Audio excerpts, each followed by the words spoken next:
There we are. Hey guys, what's up? It's ex-mormon and Jared, and I forgot to set the webcam appropriately before I did this. Just showing off your new ink, huh? I know. And my sister just drew on my arm. But yeah, I felt like I should. I guess I felt like, you know, maybe people will think I'm cool if they think I have a tattoo. Okay, it looks like it's coming through, right? You guys can hear us. Hello from Scotland. Hello from Northern Utah. Julie Bikes, what's up? You've been following us forever. Hello from Utah Lake area. When did you get all tatted up? Is that a real... Ray, my sister, who drew on my arm, said, is that a real tattoo? You tell me. It was your markers. Hey, what's up, guys? So excited to be live with you today. We are going to be talking about Mormons and their reaction to the encouragement, the urge from the first presidency to wear masks and get the vaccine. Urge being the operative word. Urge. Urge. We have to argue not to be confused with command. Well, and not to be confused with the urge to want to watch pornography either. Pornography? Your humanly urges. Okay, so first thing I want to say about this is that we really don't want this to be a political video. So we're not going to be acknowledging any comments that are like, get the vaccine, don't get the vaccine, like from you guys, because I don't want this to turn into a big political argument. I just want us to enjoy and observe all the Mormons and their interesting reactions to this issue.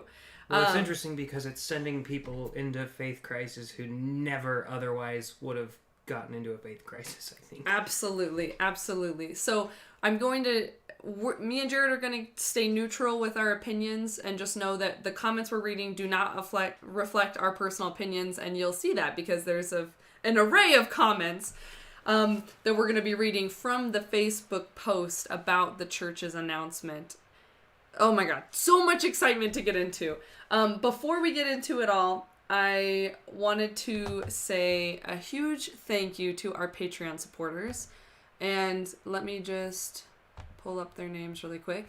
Thank you so much to Abby, Amara, Amy, Brianna, Carolyn, CB, Colton Boyd, Deanna, Emily, Godie, Jen, Jessica, Monica, Nathan, Ruby, Sam, Stub W, Tammy, Thug, Tracy, and Vicky. Thank you so much. Without your financial support for this channel, we really couldn't keep it going because with being a mom and working part-time, I really don't have time to edit the videos. And because of that financial support, we can outsource the editing, which makes it so that I can still keep this channel afloat. So thank you. And please, if you like our channel, if you like what we're doing, consider becoming a Patreon supporter. It would really help us out. So let's have some fun. Any opening thoughts before I read the statement from the church? I feel like I kind of called it a little bit before. Are you saying you're a prophet? I'm basically a prophet. I just remember last year because the church had, required masks and did their telemeetings and stuff like that before they were actually pushed to by the government. So they had pretty early precautions against COVID, and I remember thinking, this is gonna... Because COVID was already a very divisive topic at the time. I was like, this is gonna piss off a lot of their main Mormons. So I also don't know why I don't know why this statement got everyone more than... Because Nelson got the vaccine. Yep. And I'm pretty sure in that post, he encouraged people to also get the vaccine. He said, let's be good citizens of the world, essentially. Yeah, something like that. So I don't know why that didn't rile him up. I'm sure it did a bit. It came across more as a personal opinion, I think, whereas this is, we are urging you. Let's read it and give a little bit of background for people who don't know. Okay, so if you don't know what we're talking about, me and Jared grew up Mormon. We left the church. We do this channel, try to help people feel emotional support after leaving a high-demand religion. So we grew up Mormon, and recently, I think it was on the 12th of August, the presidency of the Mormon Church, like the head honchos of the Mormon Church, came out and urged everyone in a statement that they released to the whole church, to, worldwide, saying, we urge you to get the vaccine and to wear masks. And now this is blowing up in the Mormon world. And the reason why is because there's an estimated 70% of Mormons that are conservative. And then a chunk of those conservatives are anti-vaxxers. And so you have a lot of these people in this community that their two worlds are colliding. Their two worlds of politics and religion are absolutely colliding. And it's honestly just very entertaining to watch. Well, on top of that, it's not just I wouldn't even call them anti-vaxxers, because there are anti-vaxxers. That's true. That's true. But some of these people are just specifically against the COVID vaccine. Right. Not against all vaccines. There's sort of a distinction I'll make there, just to be fair to them. Yes. Okay. I'm going to read the thing, and if you want to find any good comments to read. I think I can share my screen. Display capture. Here we go, guys.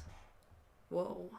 Inception. Holly has his cracker said, I feel like I got ripped off on my vaccine. I didn't get magnetism or glow-in-the-dark veins.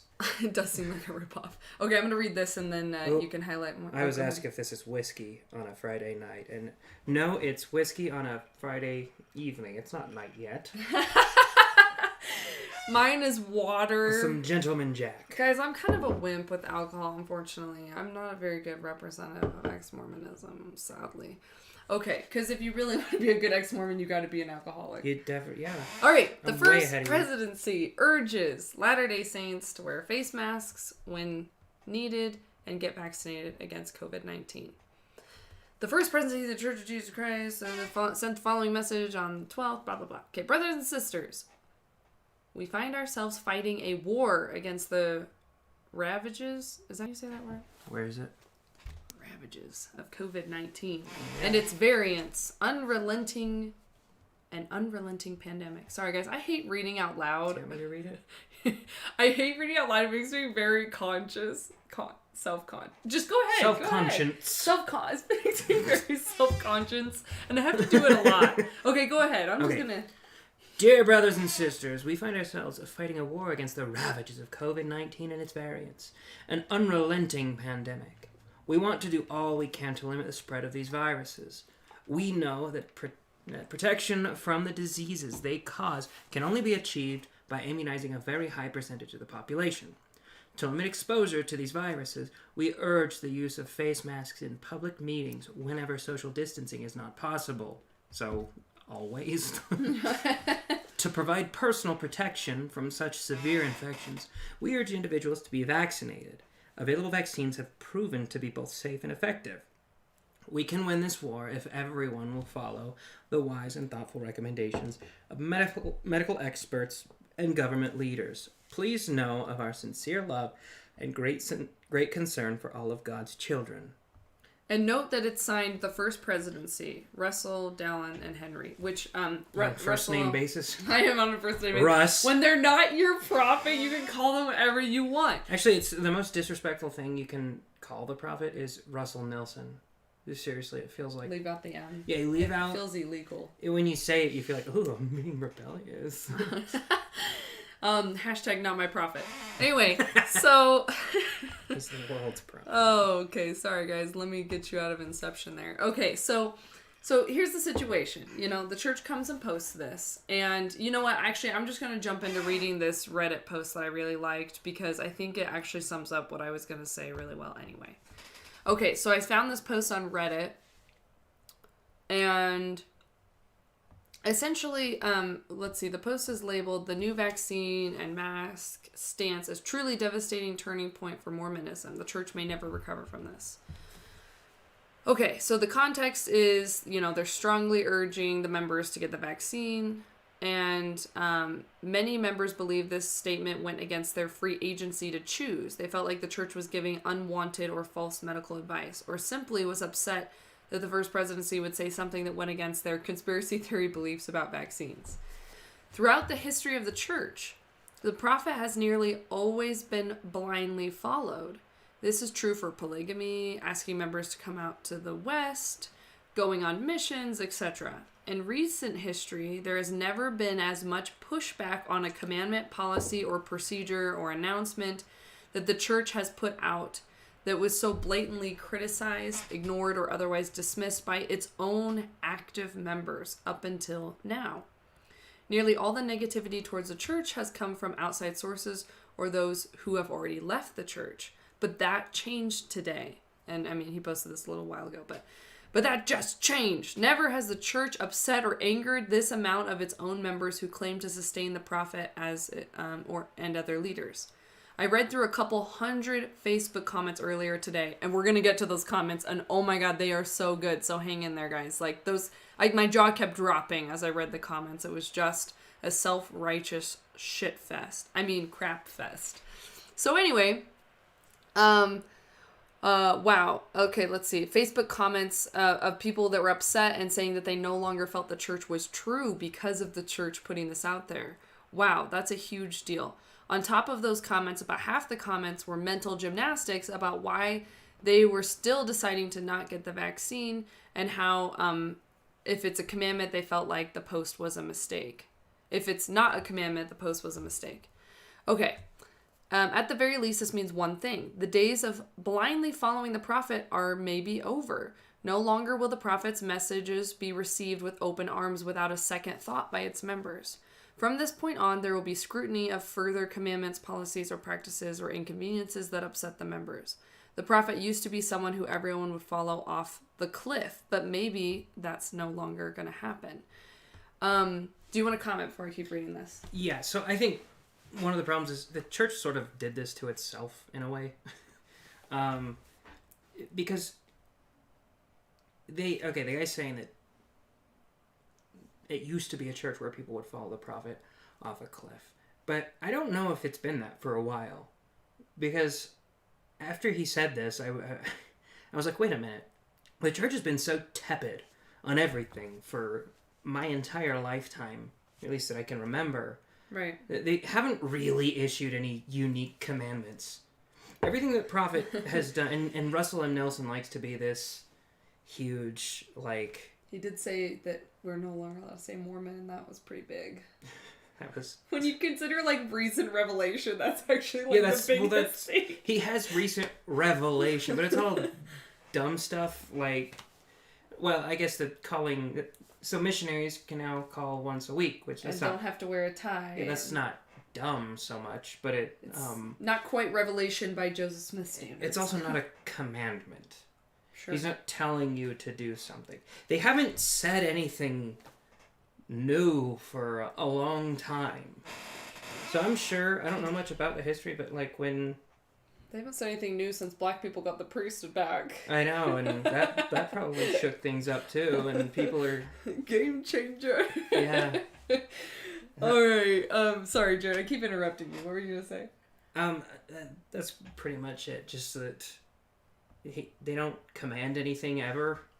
Anything besides what you were born with. When you're born and raised and they say... Because he'll say things like, don't watch pornography, and...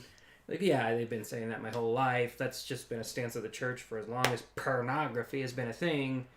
But this is something new. He's actually asking you to follow the prophet in a way. He's not asking you to follow. He's urging you. Okay, but the dude, you think he talks to God, right? So if there's a dude that you think is your direct link to God, why have him there if you're not going to follow him when he says a dude thing? And I'm not even saying, like, I don't care. I'm not going into, whether or not you should get the vaccine or whatever, but, like, if I'm following a dude, and I think he's the prophet of God, and he tells me to do something, and I'm like, no, I'm just not going to do that thing, then what's my use for that guy?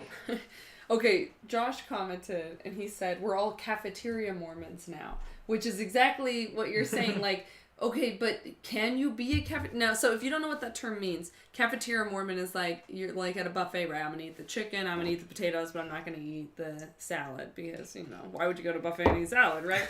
But cafeteria Mormon means you're going to pick and choose what aspects of the religion you believe or follow. And it's like what you're saying is, okay, but why have a prophet then if you're just going to pick and choose? But nobody wants to be a cafeteria Mormon? Yeah. Or wants to think that they are? So the mental gymnastics they're talking about in this are all people explaining to themselves why I'm not going to do the thing that he said to do, but I'm also not a cafeteria Mormon. Yes, and I'm going to get to that because I have some awesome comments that are going to illustrate that. I'm going to finish reading more of this Reddit post that I was reading. Oh, wait, I think I can pop it up for you guys. Here we go. There we go, Inception. Did it work? Hopefully. Okay, how many people... Okay, so the church potentially lost the trust of many of its hardcore members in this announcement. How many people in the church fall into this group? Let's do some estimation and math. Now, I don't know this guy, so I don't know how accurate his math is, but I thought he... just looking at it at first, I thought it was interesting to look at.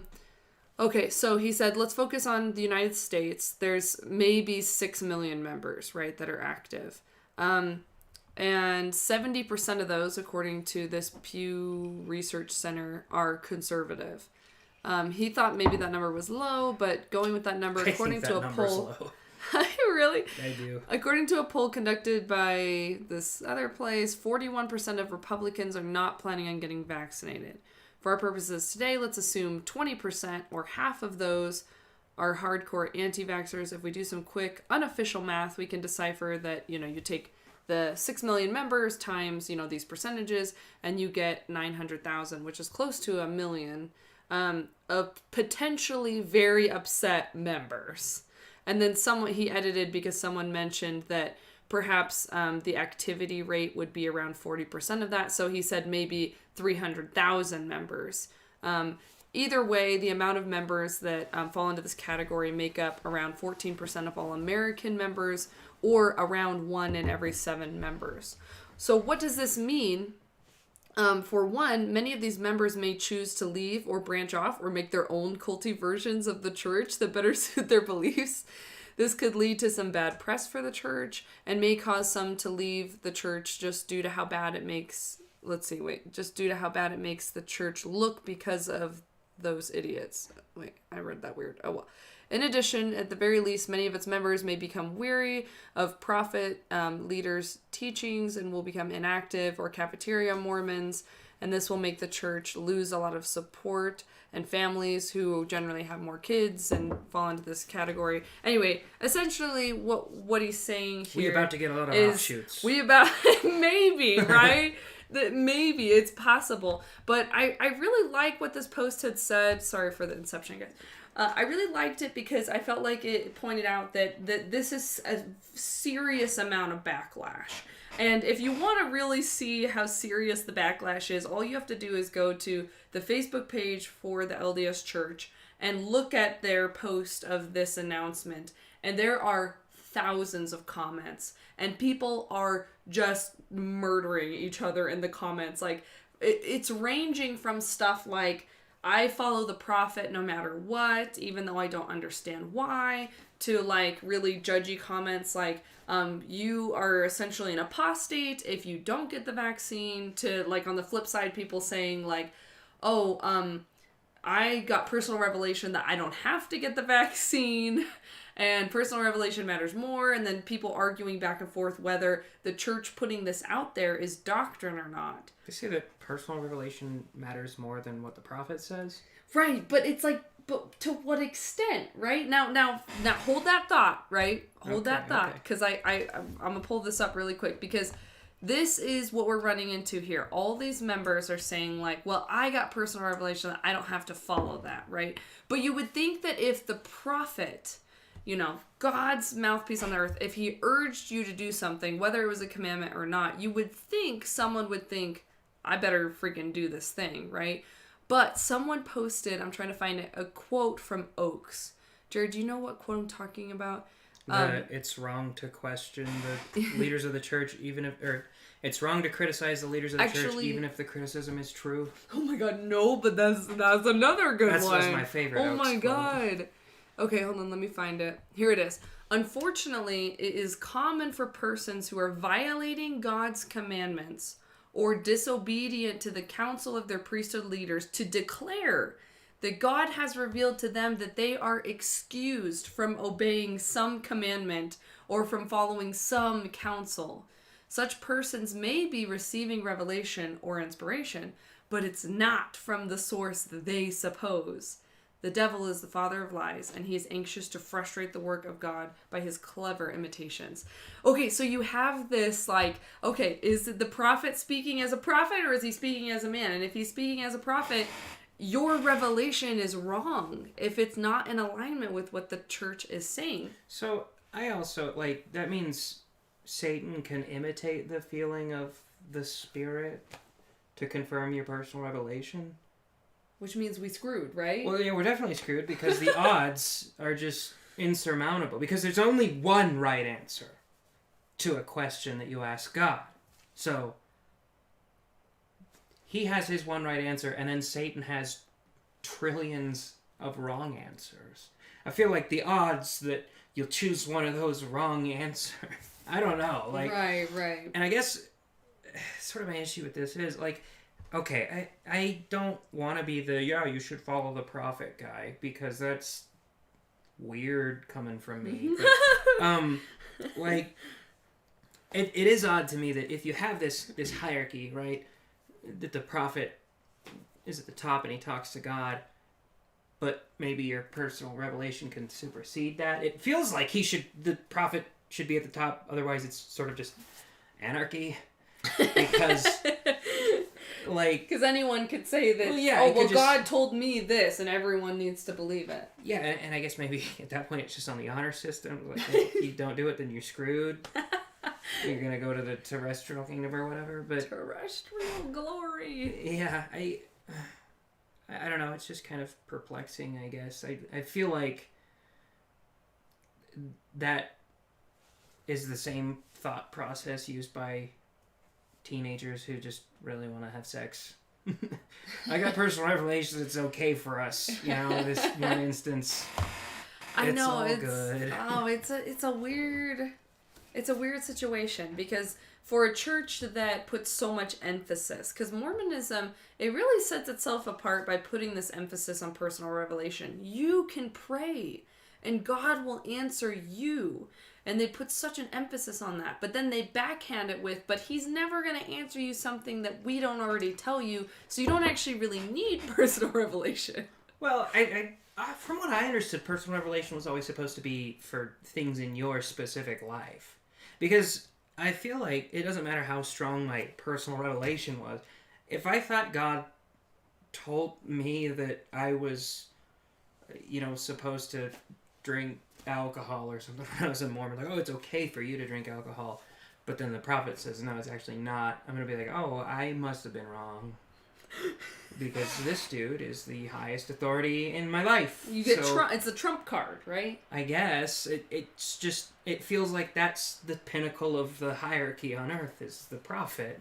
Right. Not that it should be, like, don't fuck that, don't listen to people, don't listen to the prophet, but but I'm saying within a Mormon framework. Oh boy. Okay, so Albin said you guys are even better live. I don't know if that is a compliment to my lives or an insult to my other videos, but thank you very much. I like Mama Joe very succinctly summed it up. So everyone is a prophet, but not really. Hell yeah! Get him, Mama Joe. Let's see. Parker said you can't ask your feelings for a handshake. Oh my god. Oh, okay. So if you don't understand that joke, like in Mormonism, there's this whole concept of like, it's from the Book of Abraham. If a devil comes to you, or DNC, I can't remember. Yeah, if a devil comes to you, in order to know if it's a devil or an angel, you're supposed to shake their hand. And for some reason, they just can't shake hands. So if it's an angel, they'll shake your hand. Because angels get their bodies back. If it's an angel that doesn't yet have a body, he will decline your handshake. And if it's a demon, and demons never have body. Sounds so technical. They will, yeah, it's very technical. They'll try to shake your hand, and then it will just kind of like phase like through. Like a ghost. A ghost, yeah. And then they'll get... The way it was explained to me was... And then they'll get really ticked off and run away. Yes, so you can't shake hands with your feelings to know if it's a feeling or if it's a revelation. And this is where things can spiral totally out of control into weird stuff like Chad and Lori Daybell. If you haven't heard of them, they are a crazy extreme case of Mormonism gone sour. And I'm not blaming Mormonism for this necessarily, but when you have this concept of like, I am God incarnate and God can speak to me and tell me truths that other people aren't aware of, you can run into some really scary stuff. Chad and Lori Daybell, if you haven't heard of them, you really should look up their story. It's very interesting. And essentially they were Mormon, but not really. And they justified some horrible, horrible things because they believed God was speaking to them. And I think that some religions can set the foundation for scary stuff like that because you're just taught to trust your feelings as truth. And so like one example from Chad and Lori Daybell is that they believed that some people were taken over by demons and that they needed to be killed in order to be... Their spirit was dead. Their spirit was gone, so they were basically they're functionally dead. But their vessel is now occupied by a demon. They call them zombies. Yeah, it's absolutely insane. Anyway, but Lori Daybell... Kind of on a tangent. She pled insanity. Oh, I didn't know that. I was going to say, did you know that she was Cleopatra in a past life? Oh, God. It's a crazy thing. See, the things you learn when you trust the spirit. Anyway, so I'm not here to say that never trust your gut or never trust your feelings, but I think that if God is real, he probably gave you a brain for a reason too, right? I mean, like, here we go. All right, vaccines, getting on a big tangent here. Let's see. Joseph Smith was visited by a false angel. Oh, Hunter said, I feel insulted as the editor for someone who said this is better live. Hunter, Bucky, his name is Hunter. He is our amazing editor and my brother. Let's see. I was also Cleopatra and that's Josh! Okay. Yes! That's every woman I've ever met who believes in reincarnation was Cleopatra. Maybe it's always like, Cleopatra. It's like your spirit splits off into a bunch of other spirits. Well, maybe that's the only explanation because everyone used to be Cleopatra. And they're always like famous historical figures. It's like I was Alexander the Great in a previous life. Okay, well, you know the odds say you were probably like a bricklayer or something like that, or you died as an infant. Oh no. All right. I was gonna read. Honey Badger said, "But we don't worship the prophet. God is supposed to be the highest authority." I wanted to read that because, I don't remember why. Awesome. I lost We don't worship the prophet. That's true. So I mean, Mormons, but some people do in Mormonism. I mean, they clearly like the prophet. They put more stock into the prophet than other religions. He's heightened to some level of deity. He is, but so like in Catholicism, I'm pretty sure. Correct me if I'm wrong. If anybody knows, I'm pretty sure that the Pope is supposed to be, the mouthpiece of God. But every Catholic I've ever met has been so much more willing to question the Pope than any Mormon I've ever met to question the prophet. Well, because you're not allowed to evil speak of the Lord's anointed. Even if the criticism is true. Oh, no. Okay, I want to read one more Reddit post, then we'll get into reading the comments. And trust me, stick around. It's freaking insane. Okay. It took the vaccine to break you is the label of this Reddit post. Joseph Smith having sex with a lot of women, cheating on Emma, the 100 billion slush fund, the blatant errors of the Book of Mormon, the lies about evolution, racism towards black people, the shaming of different sexual behaviors, the ever-changing doctrine, Adam God, blood atonement, second anointing, blah, blah, blah, all of that, and you don't bat an eye. And he tells you to get a vaccine, and that's what breaks your shelf. Really, that's what breaks your shelf. And I thought that was really interesting. And I mean, to the defense of Mormons with this, most of them don't know about any of those things he listed. But it's not so much that they don't bat an eye, it's that they don't know about it. They really don't. Like, I understand, like, maybe, like, oh, well, you're okay with saying gay marriage is wrong, but you're really, like, vaccine is where you draw the line. But I thought, man, like, as an ex-Mormon, it is hard to see so many Mormons getting in a huff over the vaccine, but not getting in a huff over things like LGBT rights and stuff like that. So I like just coming from a place of like it kind of hurts your heart a little bit, like, you know, if you have a heart, you know. Do you want to read any comments? Yeah, my heart's fine. No, you're good. Okay, guys, I have so many comments. I was literally I was reading all these comments and I was just like my face was just like freaking out over and over again because there was just so much insanity in the comments. First thing I wanted to point out was one of my favorite stances that have come out of this, other than, okay, well, I'll start with my second favorite. We'll work our way up. My second favorite stance is when people are just blindly encouraging you to follow the prophet and giving you a hard time when you don't. And this is a message someone sent me from their I don't know, maybe friend or something. And so there's a conversation happening where some people are arguing, active members are arguing about whether Mormonism or whether the prophet was in the right to announce this or not. And just kind of questioning, kind of freaking out because I'm guessing this group of people were really conservative or maybe even against COVID vaccine.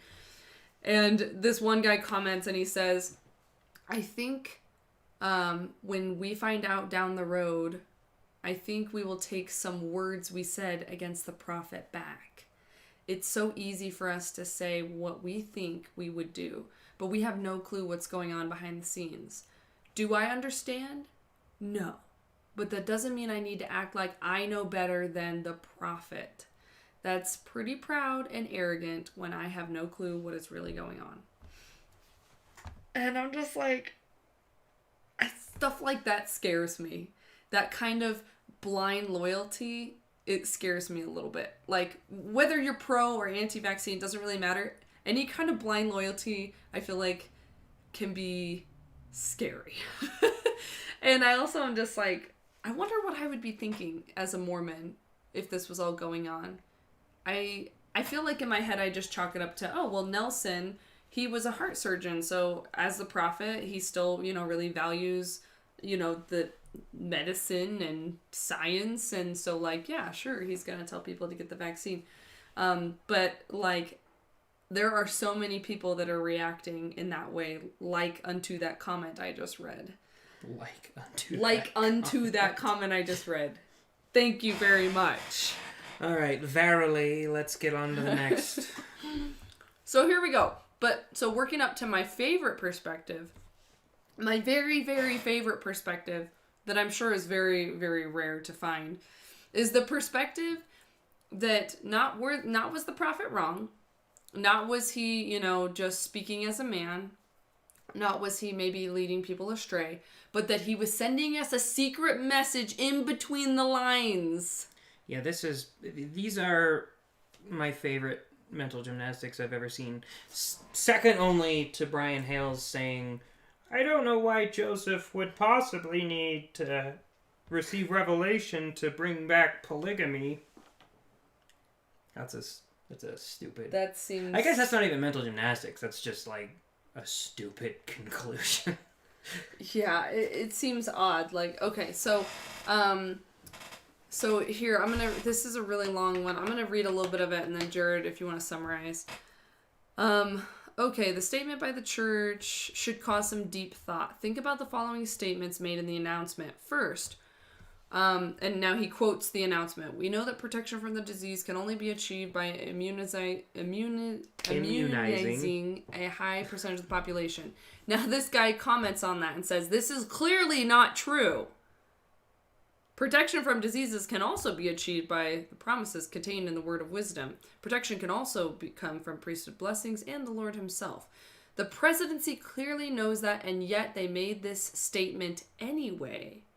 Therefore, since the statement cannot be true and they know it, they must have made the statement for some other purpose other than the truth of the matter. I just don't understand. Like, you're like, look, the prophet lied, which means we're right. But he wanted us to know he was lying, so he let us know by telling us a lie that was actually supposed to point us toward the truth. And so, why is it faith affirming to come to the conclusion, oh, the prophet lied to us, actually? Why is that faith affirming? Okay, so he goes on to say, it's so long, I'm not going to get into it, but what he goes on to say in this comment is along the lines of, before the church came out with the statement, I guess their last statement on this regard was something to the effect of, use discretion and pray and get your answer. And so now he's saying that for those who prayed and got the answer no, that was the answer they were supposed to get, right? And those who didn't pray are now being punished for not seeking personal revelation. They're being punished by now having to follow what the prophet is saying. Do you see how that is? Like, I'm exhausted from just explaining those mental gymnastics. Exhausted. Okay, so let's see what we got here. It's sad seeing it because it's like the death throes of a testimony, and that's always, something I can be sympathetic toward. Right. Mama Jo said, if God is real, he also created the medical professionals who did the research and created the vaccine. So God created the vaccine by proxy. Yes, but then you get into God also created the coronavirus itself, right? God also created coronavirus, which if you ask La Luz del Mundo members, it's because God is punishing the world for imprisoning their leader. But you're going to learn more about that when I release the interview I did with AJ from La Luz del Mundo, which is a crazy, crazy cult. So be on the lookout for that. Their leader got arrested. I'll just say a little more about it. Their leader of La Luz del Mundo, translated to the light of the world, got arrested for terrible, horrible things. And shortly after the coronavirus stuff all happened, and or other people, like, so Polly has his crackers that I think, especially in the Mormon Church, we are indoctrinated to think that it is okay to give up the real ability. Oh shit! Hold on, we lost signal. Looks like it's playing again. Oh, there it goes. There it goes. I think it's going good again. Okay, sorry guys, I think it cut out for a second. Go ahead, you read that comment one more time. And so, as Polly has his cracker said, I think, especially in the Mormon Church, we are indoctrinated to think that it is okay to give up the real ability to make decisions on our own. We need to pray or follow the prophet's word. So, I don't know. I feel like I would apply that to just most of us in ways that we're not even aware. Like almost as much as I would apply it to Mormons. Are you saying we're all non-trustworthy? No, I'm saying that I think that everybody kind of likes to put too much faith into one thing or another. Oh, I see. I hear you. Did you have any other comments you want to read? No, you're good. All right. Here we go. Now what I'm doing is I'm reading some comments from the Facebook page. The LDS Church's Facebook page, the Church of Jesus Christ of Latter-day Saints. And if you go to their post on August 12th, you can see where they, announced the vaccine push. And we're going to be reading some comments. And it's a shit show, you guys. I mean, a crap show. And a fuck show. And just remember, no, dang it, Jared. Gosh darn it. So just remember that these don't necessarily reflect our opinion, but here we go. I have not been attending church because no one on our ward is wearing masks. Sacrament is being passed hand to hand, and we have been deauthorized from doing sacrament at home. So we've been watching online and not taking the sacrament. It's been a serious bummer. So thank you for this announcement. I've been feeling really alienated because of that. I want to feel like my kids who are not old enough to be vaccinated can go to church safely, but they've caught 90% of their childhood sicknesses from nursery and primary. So I'm not taking them to church unless I feel safe to do so. Why so the shit do you need authorization to I know. do? That's the dumbest thing ever. So there's a lot of comments like this of people actually thanking the church. Like, thank you because my ward members aren't taking this seriously. But yeah, it was sad. So sacrament's kind of like communion for Mormons. And for a while, they were allowing you to bless and take the sacrament in your own home since you couldn't go to church. But now it sounds like they're not letting you do that anymore. It might be word to word how they decide that. But that's a bummer because I feel like you don't want to alienate people who are otherwise wanting to be supportive members of your church. Okay, reading some more comments. The gospel is true without fault, but it is led by good, imperfect men. I'll continue to do what I believe is best for me and my family. See, I've spoken, I guess the problem with that is I've spoken to so many people who believe this to be the literal mark of the beast from Revelation. Oh, yeah. And I guess saying that the prophet is a man who can make mistakes, I feel like maybe that is like if he comes out in support of some political policy that you disagree with. It's not so much if he encourages his entire flock to shoot up with the mark of the beast. I don't know how you can believe it's the mark of the beast and then also believe that Russell M. Nelson is a prophet. Seems like some pretty serious cognitive that dissonance. Is just an absolute contradiction that I have no clue how anybody could ignore that. Right.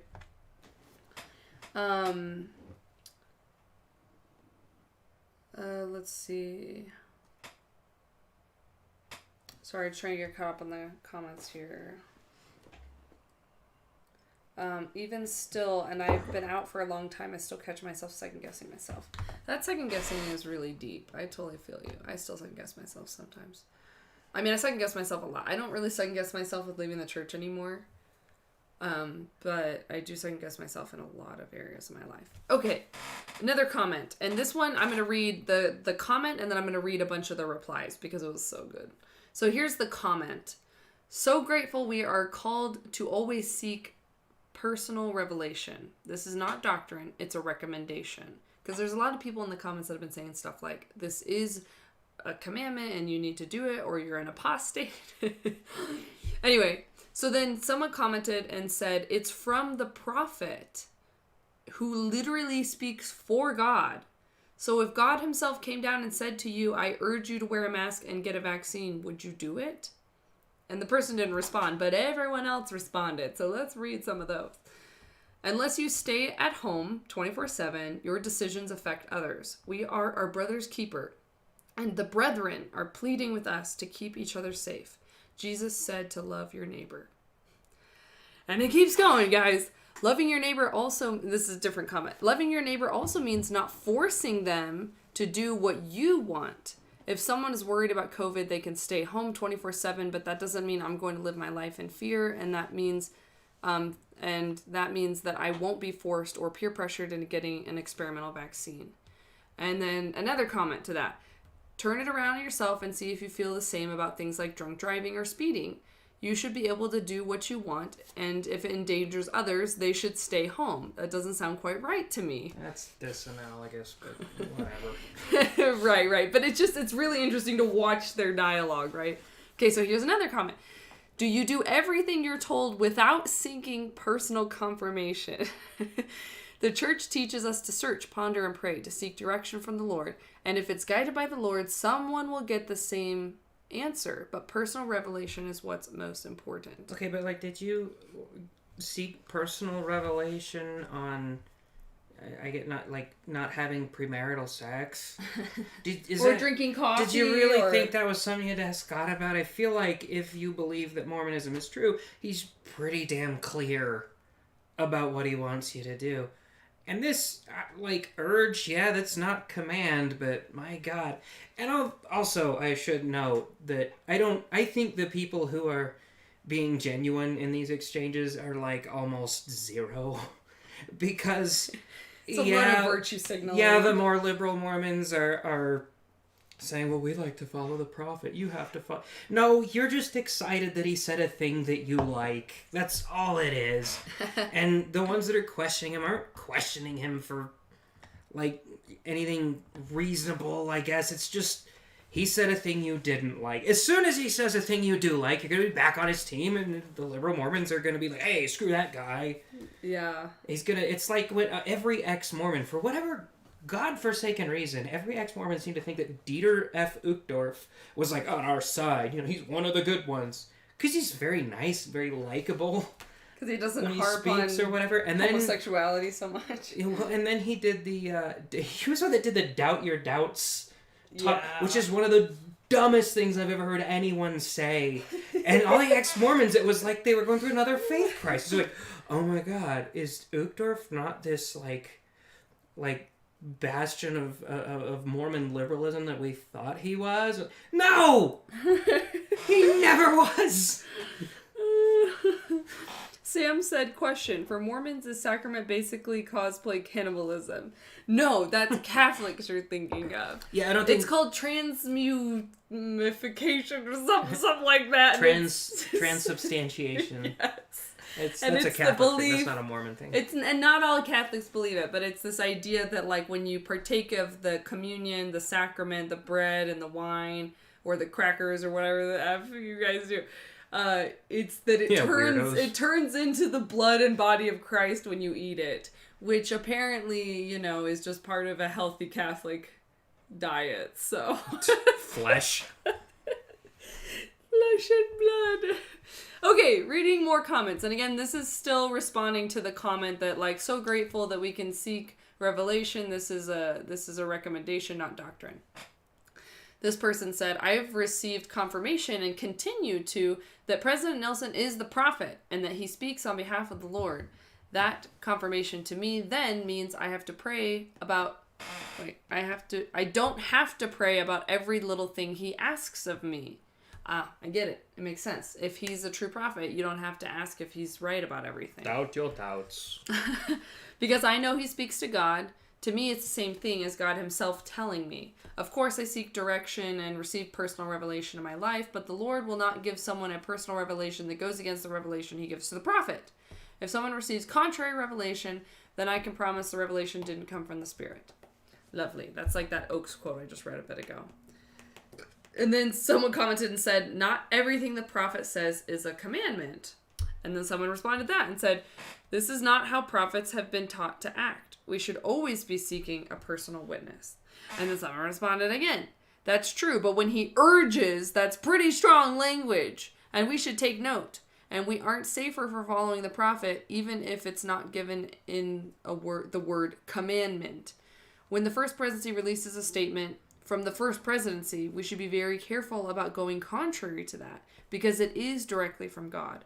There are those who can't get this miracle from God, he's referring to the vaccine, due to medical circumstances, and that is understood and has been stated. I know we'll be blessed for following the prophet, come what may.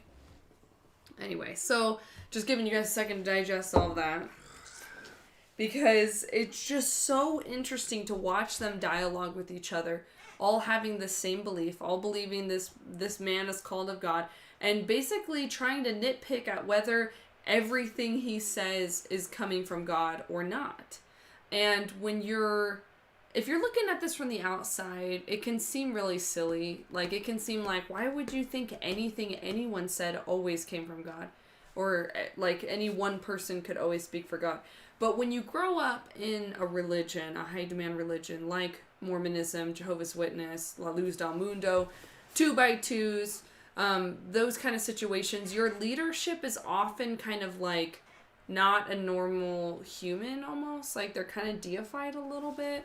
And in some circumstances more than others, but when you have this person that's kind of heightened to a higher level than you, then you are much quicker to question yourself than you are to question them, which is just making some Mormons just collide in their brain and explode, because they really are holding on to their, anti-vax opinions regardless. And so then for their prophet to come in and say that, you should get this vaccine, they're in all sorts of cognitive dissonance, and they're having to try to come up with solutions that make them feel better and can be faith affirming.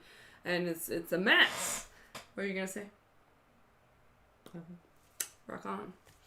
Okay, so then more comments from that top comment was, the church is ran and made up of imperfect people, so it's our responsibility to pray. And no, I don't believe everything that the prophet says is absolutely coming from God. I think that there are many things that are urged and encouraged, but simply doesn't come from God. I'm not taking a position here. I'm just saying people need to stop telling other people what they should do and encourage them to search it out, pray it out, and decide for themselves, and then love everyone no matter what. After all, we all fought to have our own agency. Yes, we did. We did. We fought. So in Mormon theology, there's this concept that we had the war in heaven over free agency.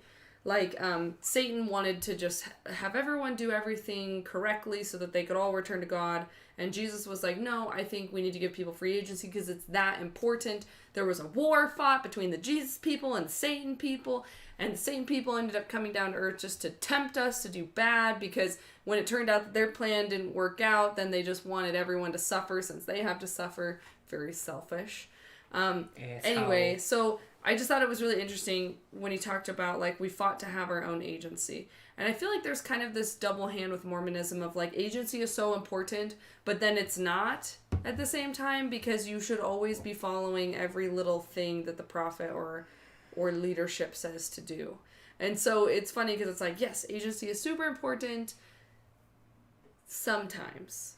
Well, I mean, if I'm going to steel man the whole Mormon agency thing, I guess I would say that it would make sense that there would be some stakes to agency. It would make sense that even if free agency was this very important topic, there would be risks to it. There would still be right and wrong answers. So if you misuse that agency, then it makes sense that God would be like, hey man, quit it. But I think the Mormons are wrong about what God would be like, quit using your free agency that way. Now, there's so many stories where God didn't allow them to use their free agency, and that makes me say, what the hell? Right, what the heck, Jared? That's not gonna get YouTube mad at us. Julie Bike said, I was in the army of Michael in the pre-existence according to my blessing. Hey. Oh, so Patriarchal Blessing is kind of like this, you have this guy in your local congregation that basically he puts his hands on you and says this special prayer that tells you like what you're going to do in your life. It's supposed to like guide you. It's supposed to like tell you what's going to happen. And it can also tell you things about your past life, which is like your existence before you came here. Anyway, good on you, Julie Bikes, for being in Michael's army. And so sorry that you're watching this channel and that you fell away. Yeah. Oh, how the mighty have fallen. Even the mightiest will fall. Okay, reading more comments. I don't like what I'm being told, but I remember another time when I was given a very clear prompting that a certain thing I disagreed with was merely a test of whether I would follow my bishop's counsel. When I recognized it in that way, I had no problem following his guidance. Same applies here. First presidency has counseled. Now it's my move. Do I have the faith that they speak for our Savior or not? The test thing, that just gets me because it's a test thing became such a cliche that it then became a joke. And the joke itself then became a cliche to the point where it doesn't even make me laugh anymore. When I see a comedy where the guy who was predicting something gets it wrong, obviously, and he said, oh, it was just a test. I'm like, oh, yeah, that's a clever joke I haven't heard a million times before. So if your cliche is so hilarious, it turns into a joke that is so cliche that it then turns not hilarious again.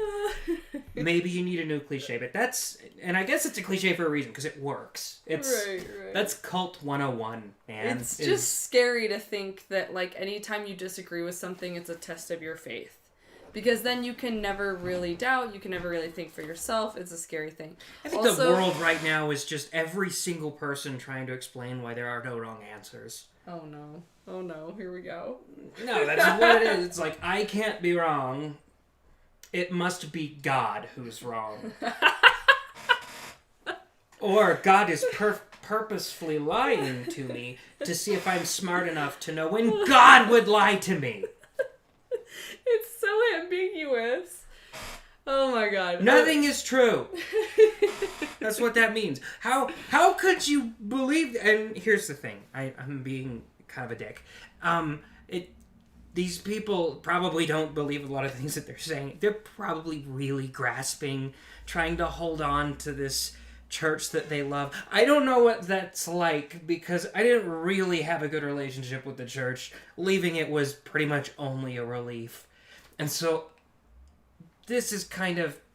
They have a very unique faith crisis going on that I can't really sympathize with because the rug is being pulled out from under them in such a weird way. It is so weird. That they're like, no, I want this to be true. I'm hanging on. And when it was pulled out from under me, I was like, hell yeah, let's go. Right. One of my friends just texted me and asked if this is a tattoo. And it is not. It is marker. But I'm just trying it on, you know. I thought after leaving Mormonism I'd never get a tattoo, but I actually find myself like, oh, maybe that would be fun. Probably not quite this tattoo, but here we go.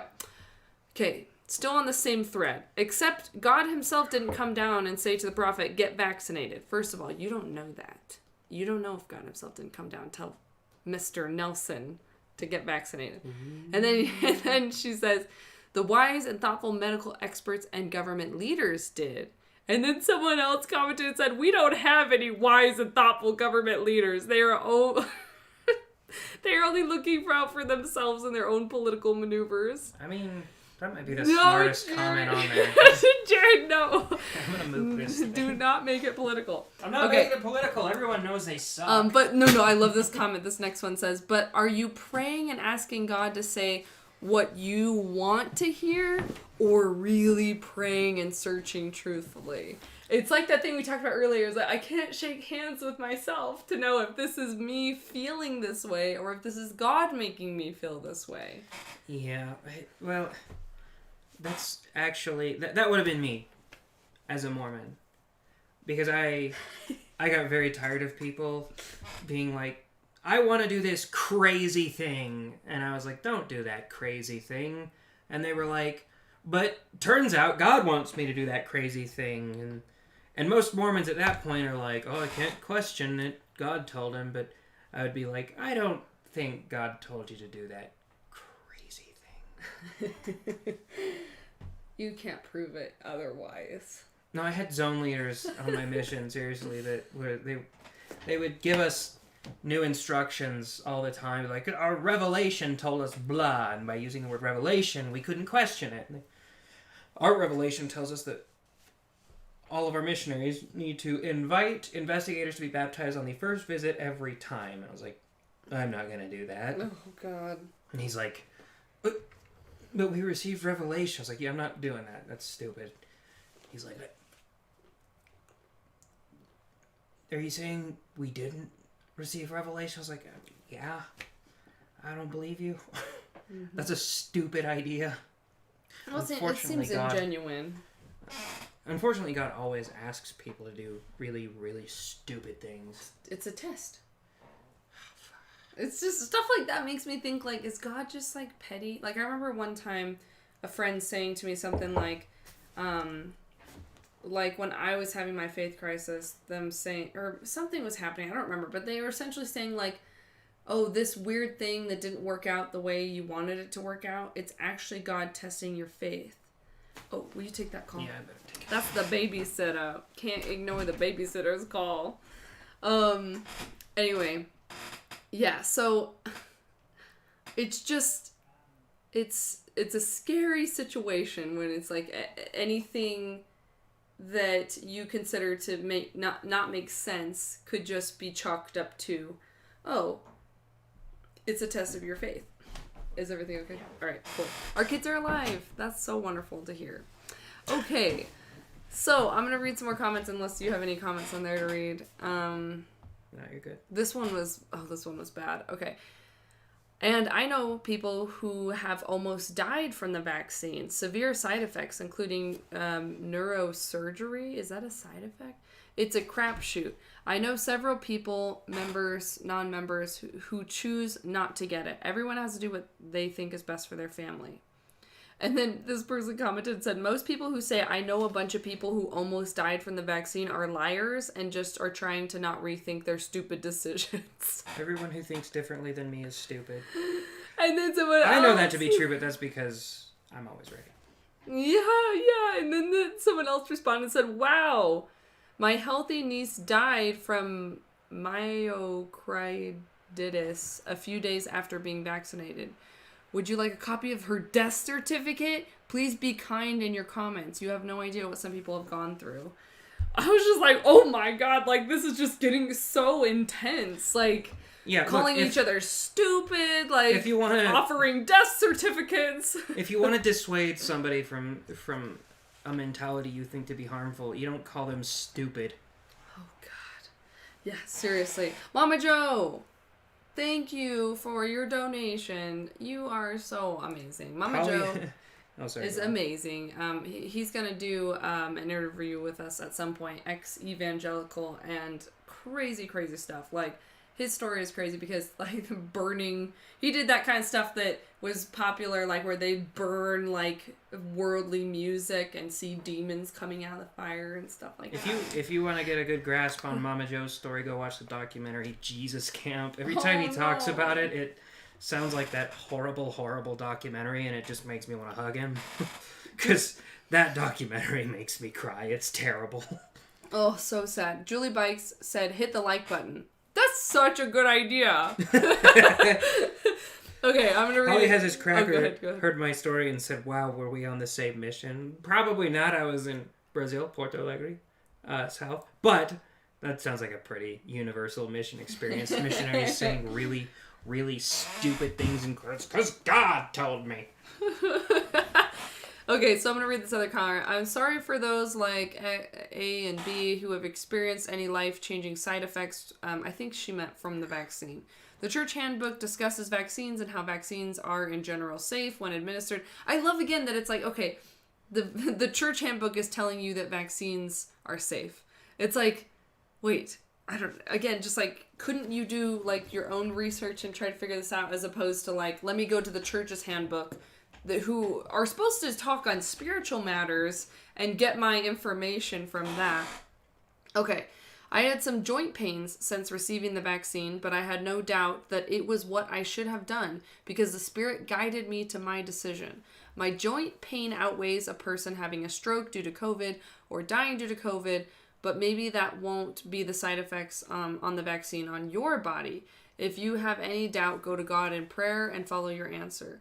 You can be assured that when you follow the Spirit, it is what you need to do. The outcome may not be exactly what you thought, but I'm certain that God will help you understand why He led you to that answer, either here or when we meet Him again in the hereafter. And I actually like that comment. I don't agree with all the God shit, obviously, but like, if you want to change people's minds, that's more how you do it. You know, if you want.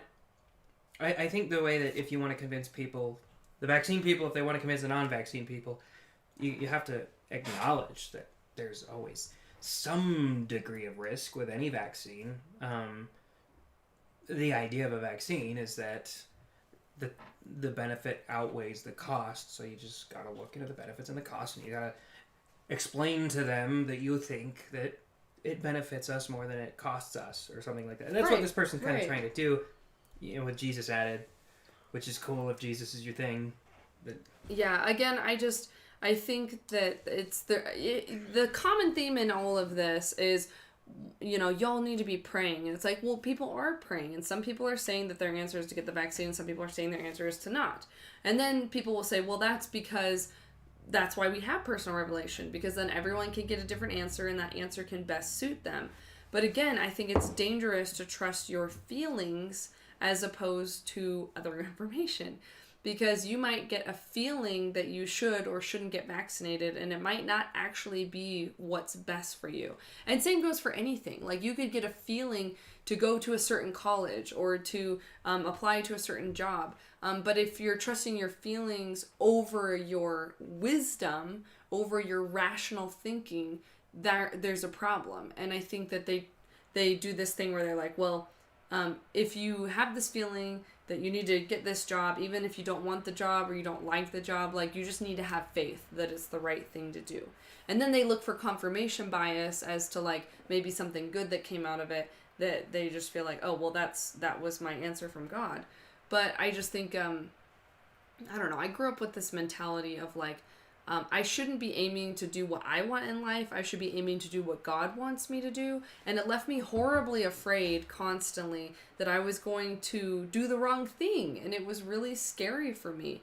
And I remember Jared at one point said, well, what do you think God, like, wants from you? Like, you know, you said, what do you want Lucas to be when he grows up, our son? I was like, I want him to be happy. And he's like, why would God want anything different for you? And I was like, oh, whoa. Like, God, that's not how God works. God wants to test you and try you and push you and confuse you.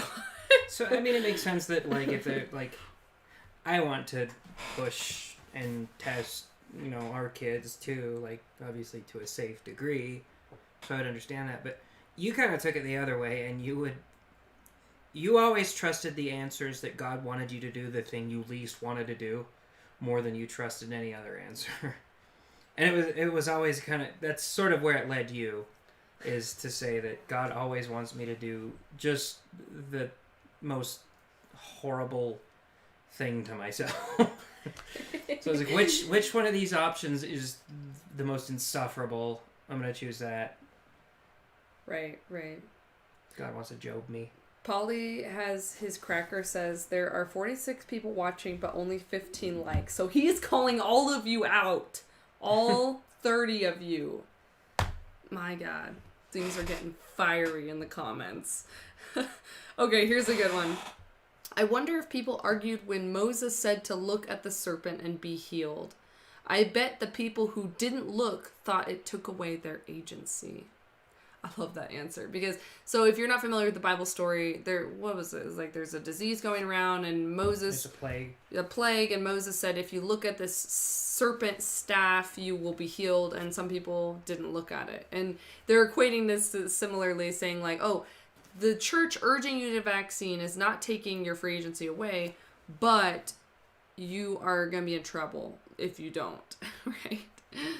And, oh God, it's just too funny. Okay, so, more answers. The guidance has been there all along. It's called the word of wisdom. It's just easier to get a shot than actually live the healthy lifestyle that promises to ensure the destroying angel passing by us. That is so much, that's so much Mormon jargon. I'm not even going to get into it. Sorry. I just don't. Won't be saying that when you end up infertile because of having gotten the vaccine. Oh, let me explain. So this is when I started a new thread over here, and it was like, this vaccine is a miracle. And someone commented, you won't be saying that when you end up infertile because of having the vaccine. No, they didn't say vaccine. Having gotten the jab. The jab is Is that like derogatory toward the vaccine? Kind of. The first time I heard it used sounds sexual. Was so the drummer of the Offspring got kicked out of the band for not getting the vaccine. Now he had a pretty damn good excuse to not get it. He has a medical condition that actually really messes him up when he gets vaccines. So fuck you, Offspring, for kicking out your drummer for that. He called it the jab a couple times in his response, and I've been seeing, I don't know if he was the first one, it's the first time I saw it, and I've been seeing a lot more people use it since then. Someone commented, so the vaccine is a miracle, and someone commented, Jesus is a miracle. Actually. And then someone says, what miracle? They told us it doesn't prevent you from catching it, it doesn't prevent you from spreading it, double jabbed, carry the same viral load. And now they want us to take a booster. What exactly is this booster going to boost? Do some research instead of blindly following these idiots. I just love all the Christ-like love that's spewing out from these comments. It's so unfortunate to me that the term Christ-like is just, like, not really a thing. Because, like, I used to think, like, when someone says something like that, oh, that's not very Christ-like. I used to think that when I was Mormon. But now I'm like, oh yeah, like, accepting gay people, that's not very Christ-like. It's just it's a loaded term. Okay, this one's great. I did not wear a mask, I did not social distance, and I worked with 70 to 90-year-olds who were at-risk patients who coughed all over me. I'm still here, so are they, many of whom did not get vaccinated. And then someone said, God has truly blessed you. Perhaps it was something you did in the pre-existence. Perhaps. And that concept comes from Mormon theology, where it's like, it's not even Mormon theology. I think it's more like cultural weird stuff, like where they'll say... That's Mormon. They'll say things like, your life right now, like if you have a good life right now, it's because you did something good in the pre-existence, like in the war in heaven before you came to earth. And you're being rewarded for that. So this person's saying, well, maybe you did something good up there, and that's why you're being rewarded down here. But then my issue with that is like, but then what? So someone who did get coronavirus is just being punished? Like, that just seems dicey. Because ultimately, you got this concept of like, okay, if you're always blessed for doing good, and you're always punished for doing bad, then, I mean, good things would never happen to bad people, and bad people would never happen to good things. You know, something like that. Have you been drinking? No, I haven't been drinking. I've been drinking water. My stomach is too much of a wimp to drink. Okay, I choose God as my healer, not the arm of man. I have the blood of Christ on my door. I really hope that she actually means that. Hope she actually has some blood on her door. I've never really heard Mormons say something like that. I found that kind of odd. That's proverbial. But awesome. Someone said that's called luck. And then someone else said that's called faith. Yay. I guess. Yes. Someone said faith is required when you lack evidence. All right. Yep. Here we go. Julie Bites. If you're struggling, you suck before this life. That's kind of the message. And they also say that, they also used to say that about disabled people too, or even black people or Hispanic or whatever. Like, if you weren't born white, you weren't as righteous in the premortal existence. It's just terrible things. They don't say stuff like that anymore. That was a Mark Peterson thing. He was an apostle. I think of an apostle back in the day. Had that idea that black people were the fence sitters in the war in heaven. Oh, no. No, I'm serious. I learned about that on my mission. And that's why they couldn't get married in the temple? Well, it messed with me. Oh, my God. It was, like, because I had this bishop... Be punished for something you don't even remember. Yeah, I know. Well, I remember it. The time I heard that, it was very timely, because he was one of my favorite bishops I ever worked with on my mission, and he was a black dude. And I remember, like, looking at him after I heard that, and I was like, there's no way this dude was, like, how arrogant of me would that be to say, I was better than this guy in the pre... Because he's just an aggressively good person now. Like, he was a really good guy. Oh, gosh, it's just... Anyway, that's off topic. I'm going to turn up the AC. It's getting too hot in here. Thank you. You can read people's comments real quick. Oh, man. I thought about telling you what. I don't know how to do this. Okay, what do we got?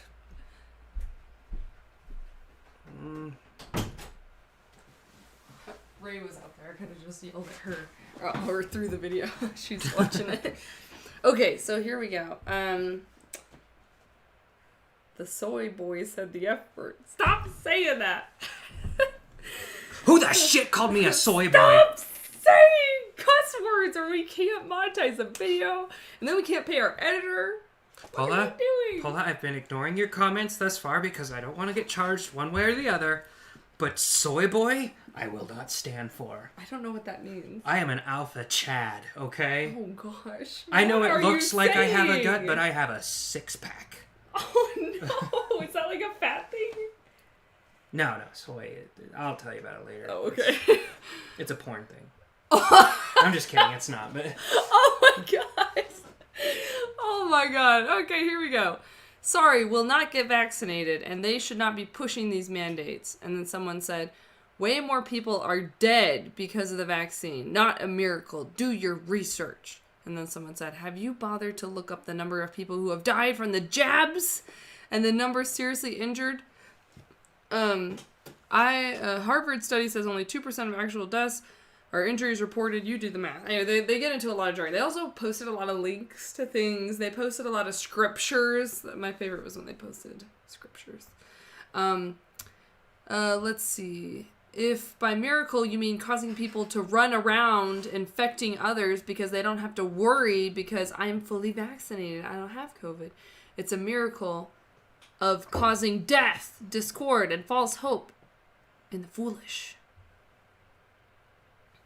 Someone said, let's have this conversation in 20 years. I bet it won't age well for many people. Okay. Yeah, Hunter, our editor, said, I like getting paid, Jared. Stop cussing. It's the charm of our lives, is Morgan coaching me on not cussing beforehand and me just ignoring that. That's fine. It can come out of your income. Okay. God is my healer. All right, here we go. Your health may not have been affected, but how about all those people who have died and whose health has been ruined from the vaccine? Really?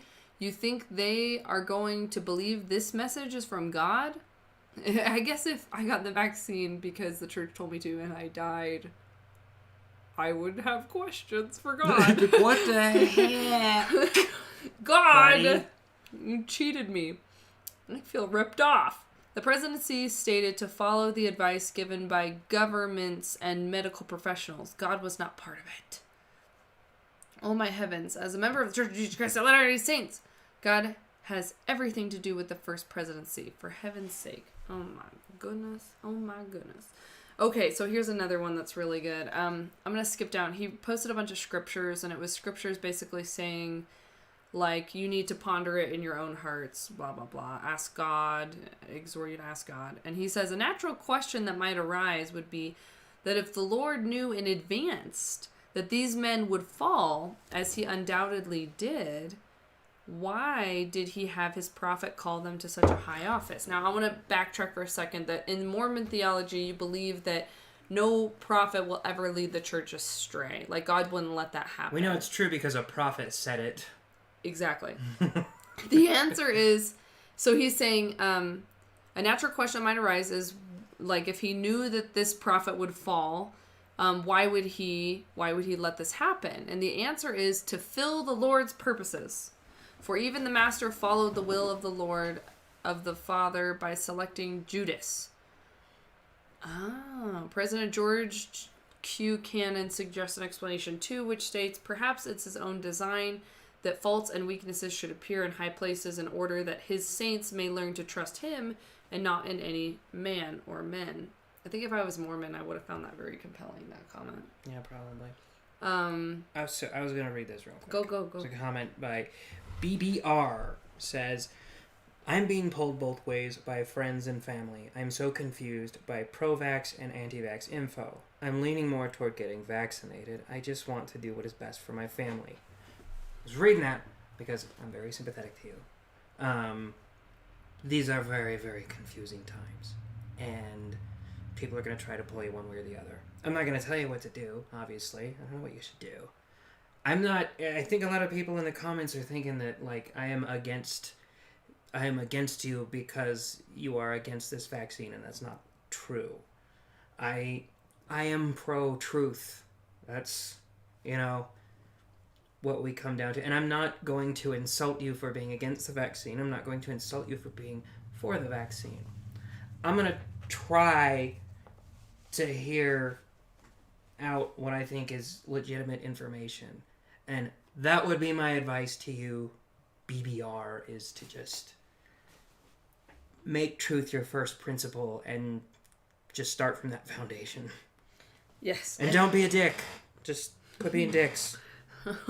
Yes, and please, in the comments, let's refrain from pro, anti-vax. I don't want this to be a political video. I just want to laugh. But yes, certainly, I think making truth your goal is a very, very good foundation. Okay, I love and appreciate all that the First Presidency does, but this post makes my heart ache. I wonder if you realize the division you are causing by taking a stance on one side.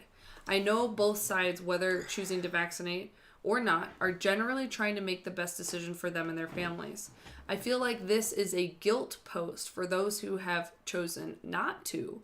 Most of them have prayerfully done so, but the division it's creating is heartbreaking, and I wish that would be addressed. And I really wanted to highlight this comment because this is causing divide within the Mormon community. And I find it very interesting because I feel like the First Presidency must have been wholly aware that this was going to cause a lot of backlash. I feel like they must have known that there was going to be a lot of people not happy with this. And it makes me wonder why they felt the need to go ahead and take the stance anyway. And it might just be because they're very pro-vaccine, but I feel like most everything the church does, it keeps the politics in mind. Not that it always, leans toward, whatever mainstream politics are doing well, but I think that they generally are smart about how they put things out there. And it does make me wonder, what was the intention? And I hope it was a good intention. I hope their intention was just that they think that this is the most helpful thing to do when you have such a worldwide impact. But I'm like, is it worth it when you're going to hurt your membership so much? Because I imagine if I was the leader of a church, my main goal would be to retain membership. I just feel like even if you believe your church is true, your main goal would still be to retain membership to an extent, because if you lose membership, those people are losing salvation and you lose funding. I don't know. Yeah, sorry, I wasn't listening super carefully. Oh no, you're good. I was reading some of the comments. How dare you? Julie Bikes asked, is it true that they have money invested in the vaccine companies? And yeah, I think so. I'm pretty sure they have. We had friends send us some stuff about that. I think I know they've got a good chunk of cash invested in Johnson & Johnson and I think Moderna, but I can't remember. There was two of them, I'm pretty sure. Right, hundreds of thousands of dollars in stocks. And so, I get some people saying, oh, they could have a financial reason to do this, but I'm like, the church has so much money, I really don't see them oh, we'll get more money if we push for the vaccine. They have so much money. They don't really need to do something like that. I could be wrong. There could have been financial reasons for doing it, but I still just think that they have so much money, I don't know why they would bother. I've always I don't know. This might be naive, and I'm not sure exactly why I believe this, so, I could easily be swayed. Right. But I've always viewed the financial and PR arm of the church as being somewhat separate from the religious end of it. The prophet, I've always viewed him as making decisions that don't necessarily benefit or tear down the church financially, and the PR arm kind of trying to scramble to fix the things that he messes up or something. I don't know. It's complicated. Yeah, I don't know exactly how to describe it. And again, that's based on really nothing that I can place my finger on, so I'm probably right. Yeah, well, you've never been wrong before, so... Except for when you thought the church was true, I guess. I don't know. Actually, I never thought it was true. Oh my god. He's making a joke, because that's what people say when you leave. They're like, well, you never really thought it was true. That's why you left. Okay, sure. Who knows? Maybe not. I didn't. Maybe not. I have no idea. I at least thought that I thought it was true. I thought that something like that. Okay. I'm so grateful for this coming from the First Presidency. This has been so difficult for my family. Trying to keep our family safe has left my family feeling like outcasts in our ward and our stake. So grateful for a living prophet that ignores political pressure, misinformation, and reminds us to be Christ-like. I love Paula Oppenheimer. She's just making me laugh. Oh, yes. Thank you. She called us sibling lovers. She's us? Yeah. She keeps calling me a soy boy. She's actually my favorite. Don't block her. Okay. She's my favorite. Okay. All right, well, if it gets distracting, I will. All right, we are free to choose. I'm not even trying to crap on you there, Paul. I think you're funny. And I don't think you're stupid. I'm not saying that you're stupid. I don't know a lot of the things that you're posting in here. I don't know about the research and stuff. It's just that this stream isn't about the research. I haven't looked into this vaccine very much at all, and I think most people haven't. So I'm willing to read some stuff if you send it to me. Sibling lovers made me laugh because... Why are we sibling lovers? What does that mean? She's just... Like, we are sibling lovers? Yeah, I don't know. She's just funny. She doesn't know what I'm into. Don't kink shame me. I'm not mocking you, Paula. I'm unironically saying I like what you add to this thing. Block me for week. Okay, let's just keep going. All right, we are free to choose. I feel blessed to have a living prophet who only wants to protect us. It's not about power or money. It's about wisdom, prudence. This was a message given in love. See, there's just such a variety of comments. I just wanted to show you guys that they are just all over the place. I'll go back to church online. I will absolutely refuse to get that vaccine at all costs. I appreciate the counsel of my church leaders, and I can feel the inspiration from on high. I also have my agency. Getting the vaccine has no effect on my or my family's eternal salvation. I'll go back to church online. I'll show you guys. It's funny too, because I feel like the way he framed that up was like, I have my agency to do something contrary to what the prophet said. So here we go. All right. We came together with Christians from around the globe and prayed and fasted for God's help. This was when coronavirus came out. The church encouraged everyone to have a worldwide prayer and fast to help, people struggling with I almost said the plague, the coronavirus plague. Now we have a solution, surely guided by his hand. The vaccine is the solution that we prayed for. Please, if you won't listen to the physicians that have dedicated their lives to finding the cures and illnesses, listen to your religious leaders. President Nelson is both a physician and a leader of your faith. If you trust God and trust his servants, consider his words. I do trust the first presidency. I have zero trust in our government and their so-called experts.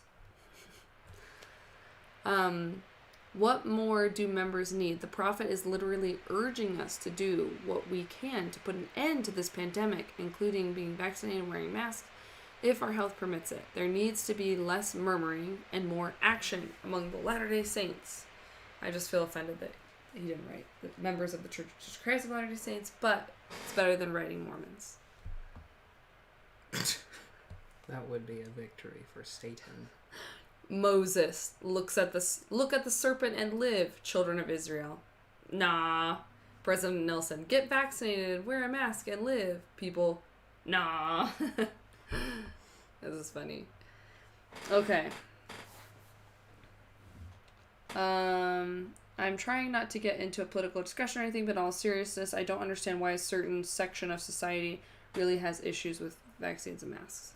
Alright, well, we won't block you yet.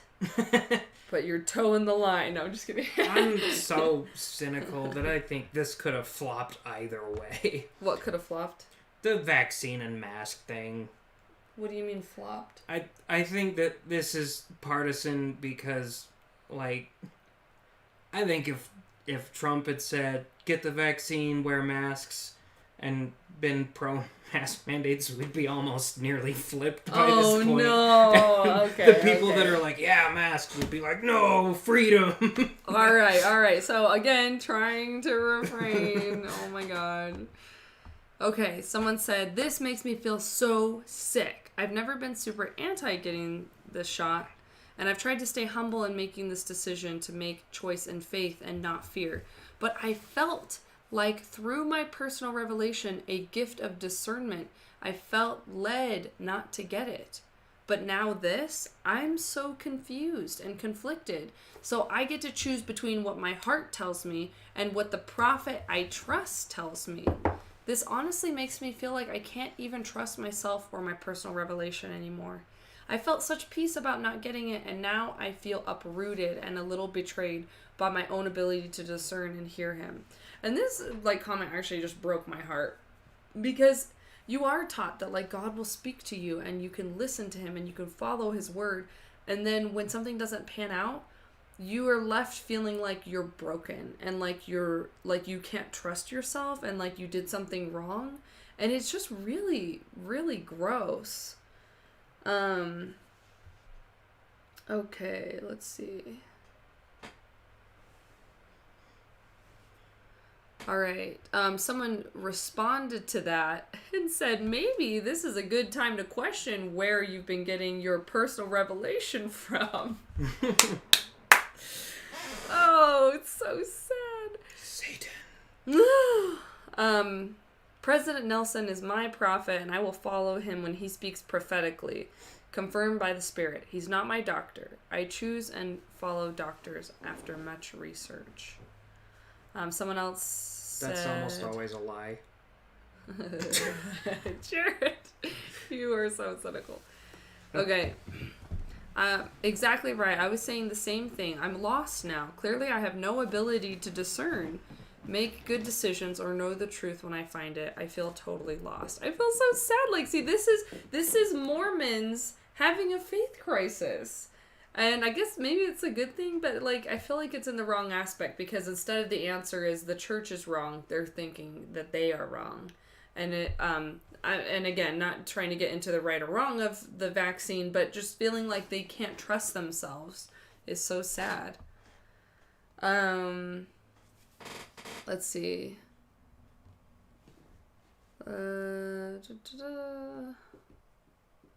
Someone commented, that's because the entire church is made up. Clue in already, guys. It's fake. Man-made from the story of the so-called first vision. I just thought that was funny. That's gonna... Lots of ex-Mormons out there trying to pave their way. Yeah, that's gonna sway some people.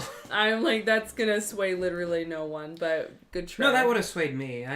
That's how I left the church. I saw a comment like, Mormons are stupid idiots who believe in a stupid idiot pedophile con man. I was like, my life is a lie. And I left. Oh my gosh. No, it's such a good, I feel like sometimes ex-Mormons are quick to be like, I can't believe how stupid Mormons are. And it's like, what, you were a Mormon,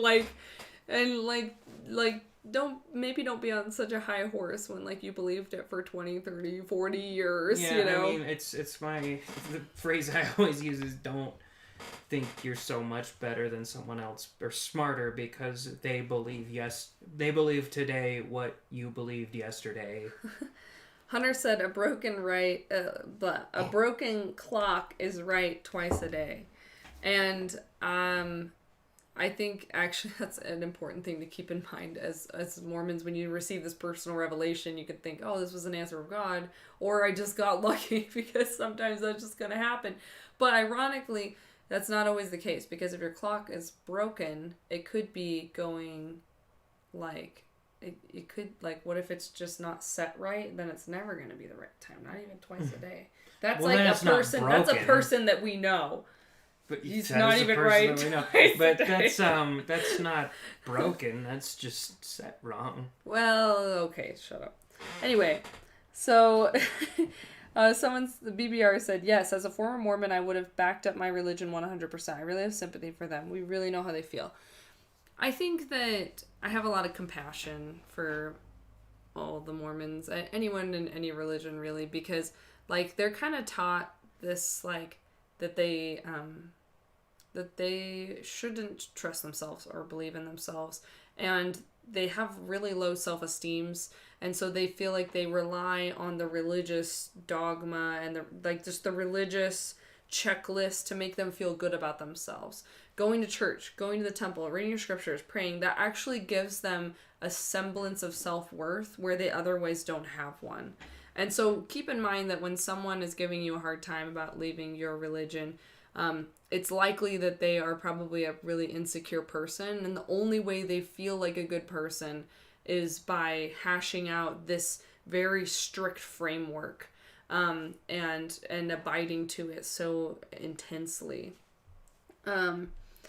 Anyway, Julie Bikes said, flashback of the song called Follow the Prophet. I never thought about like how for lack of a better term, like culty that song sounds. Like, follow the prophet, follow the prophet, follow the prophet, don't go astray. Follow the prophet, he knows the way. Anyway, it's just like, oh man, like, it sounds a little intense. Like, I feel like that sinks down into like a subconscious level and probably affects the way that people are commenting on these posts. You know, it is weird because we I don't know, we grew up with it, so it didn't feel weird. Mm-hmm. And then once you're away from it for so long, and then you look back, you're like, oh god. Like, if I had heard the Jehovah's Witnesses singing a song like that, I'd be like, oh, you guys are creepy. Right, but it didn't seem creepy growing up with it. Well, it's not creepy because my guys are right. It's only creepy if they're wrong. Of course you should follow the guy that's right. It's not, yeah, it's like, it's not creepy. It's not that the methods are wrong, it's that the Jehovah's Witnesses are wrong, but the Mormons are right, so... Right. Yeah, that's super funny. Someone commented, perhaps you didn't get the right answer at the time. This is a response to that other one. Or perhaps you did get the right answer at the time, and this new counsel is the right answer now? I wonder if there was something important that you've been able to learn, that there will be something important you've been able to learn from this. See Elder Holland's talk, Wrong Roads, and something. Okay, good luck as you reconsider what you're doing in light of this new counsel. God bless. These people sound like my mom watching a movie, because nobody can die in movies that my mom watches. We went and watched, when it came out, that Shia LaBeouf movie Disturbia years and years ago. Just do it. And there's this cop at the end. Spoilers, for a 15-year-old movie. This cop is like looking for the serial killer, and the serial killer jumps out behind him, just turns his head all the way around, just snaps his neck, and Mom was like, "No, he didn't die." And we got out of the theater, and I do that. I write different endings to movies. It was like 10. It was like 10 minutes later. We get out of the theater, and we're talking about the movie. Me and my cousin, and then my mom goes, "That cop didn't die. He didn't die." I was like, "What? The guy whose head turned all the way around?" Yeah, they found him. He didn't die. It back. He was injured, but he didn't die. Like, okay, Mom, making up your own headcanon here. Well, I do that. If a movie ends badly, I just I lay in bed and I just rewrite the whole ending of the movie so I can sleep peacefully. So one thing I was going to say about this comment was, it's the gymnastics of like, okay, how can we try to make sense of this when I have two worlds that don't make sense together? Question a financially incentivized organization before you question your own intuition. I don't know if they're saying, I'm guessing they're saying the church is a financially incentivized organization, but again, I guess this could go back to like their stocks that they have that we talked about. I'm not exactly sure. That, or they're talking about the actual companies themselves. I don't know. I'm sorry. I have an immune system that God gave me. Unfortunately, some people, God didn't give everyone a good immune system. So good for you. You look happy and healthy. There you go, Ray. Well, it was probably something they did in the pre-existence. Yeah, damn it. Okay. Don't swear. Shut your gosh dang it mouth. Shut the fetch up, yo. Oh, God. I can't agree with this message. You can say that people still have a choice, but if they don't get the jab, you're not a good citizen. And if you don't wear the mask, you shouldn't come to church. Christ on his life welcomed everyone. Remember the lepers? They were ostracized, kicked out of society. Aren't we doing the same? The manufacturers don't have liability for their vaccine, for their own on vaccine. Whatever. I think that's true. I think that's something they could do to instill faith is accept liability. Oh wow, I did not know that. Anyway, so I just thought this was funny. Like, I think sometimes like putting Jesus into situations like makes sense, but oftentimes it doesn't. Like, sometimes one of my siblings will ask me like, "Oh, like what do you think about me buying this car or something? I'll just say, what do you think Jesus would do? And they're just like, Jesus never bought a single car, so right, he'd like, probably tell you not to. It's so funny.